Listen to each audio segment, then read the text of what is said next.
Welcome back to my channel, our channel Mamdeep. So আমি এখন coffee খাচ্ছি আর এখন আমি যাব আমার শ্বশুরবাড়িতে। এবার তোমরা বলবে দিদি তোমার শ্বশুরবাড়িতে তুমি প্রায়ই যাও, রোজই যাও শ্যুটের জন্য, তো আজকে নতুন কি? তো আজকে নতুন এটাই যে আজকে আমি আমার শ্বশুরবাড়িতে একা যাচ্ছি না, আমার সাথে আমার ফ্যামিলির লোকও যাচ্ছে। তো আমার বাড়ির লোক প্রথমবার আজকে আমার শ্বশুরবাড়ি যাচ্ছে আমাদের বিয়ের ডেট মানে রেজিস্ট্রি ম্যারেজের ডেট ফাইনাল করতে। সো এই জন্য আজকে দিনটা একটু স্পেশাল। তো আজকে আমি রেডি হব আর ওই বাড়িতে আমি ফোন করলাম মাত্র, আয়োজন প্রায় চলছে। আমি জানি না কতটা কি দেখাতে পারবো, বাট ছোট ছোট ব্লগ করার চেষ্টা করব। অ্যান্ড এখন আমি রেডি হব, একটু তো স্পেশাল হতে হবে আজকে দিনটা। তো আমি আগে ঝটপট রেডি। কোথাও যাওয়ার আগে আমি ঝটপট একটা শীট মাস্ক ইউজ করে নিই যাতে আমার স্কিনটা গ্লো করে। আর আজকের দিনটা যেহেতু স্পেশাল, তো আজকে একটু এক্সট্রা গ্লো তো আমার দরকার, এই জন্য আমি শীট মাস্ক অলরেডি ইউজ করে নিয়েছিলাম।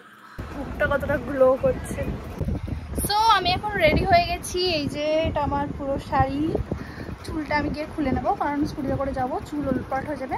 আর এটা হচ্ছে আমার ভাই, এটা হচ্ছে আমার মা, সবাই রেডি হয়ে গেছে, ওর আগেই চলে গেছিলো। আমি আর বাবা স্কুটি নিয়ে গিয়ে মিষ্টি কিনছিলাম দীপদের বাড়ির জন্য, আর সমস্ত কিছু আমার বাবা নিজে হাতে পছন্দ করে কিনেছে। এ বাড়িতে আমি আগেও অনেকবার এসেছি, তবে এবার একটু বেশি লজ্জা করছিল।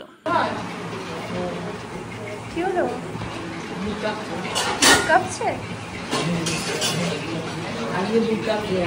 একদম ইয়ে হলে তখন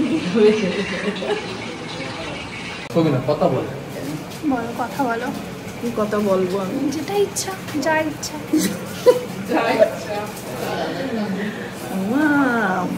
ওটা কে?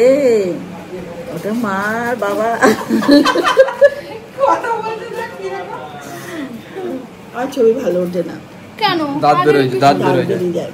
কি হয়েছে? আগে কি সুন্দর ছবি উঠেছে বলো। সঙ্গে জলও দিয়ে কমে দুটো।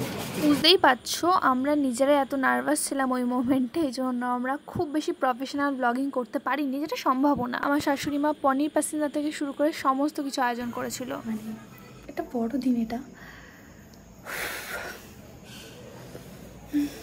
সো বাড়ির সবাই এখন ওপরে বড়রা কথা বলছে, আমি নিচে। নার্ভাস লাগছে যেহেতু ফার্স্ট টাইম আমার বাড়ির লোক ওর বাড়ির লোকের সাথে দেখা করছে, কথা বলছে।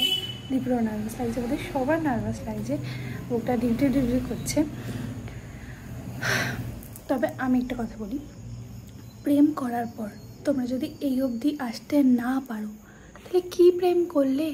প্রেম করলে এই অবধি আসো যখন তোমাদের দুই বাড়ির লোক একসাথে বসে হাসাহাসি করবে, গল্প করবে এবং তোমাদের দুজনের বিয়ের ডেট ফাইনাল করবে, আর তোমরা প্রাউডলি এভাবে থাকবে। প্রেম না করলে মানে প্রেম করে এই অবধি না আসতে পারো তাহলে কোনো মানে নেই। এবার এটা বলতে আমি এটা বলিনি যে যারা বিয়ে অবধি পৌঁছাতে পারে না তাদের ভালোবাসা সত্যি না, তাই কেউ অফেন্ড হয়েও না। এই ফুলটা দীপ আমার জন্য লুকিয়ে কিনে রেখে দিয়েছিল নিচের ঘরে, যাতে আমি আসলে দিতে পারি। কি সুইট না? আর আমার মতো কে হাতে বিপদতারিণী ধাগা বেড়েছো কমেন্ট নিশ্চয়ই করো। বাকি একদিনের গল্প বলার তো অনেক আছে, সেটা নাই পরে ভিডিওতে বলবো।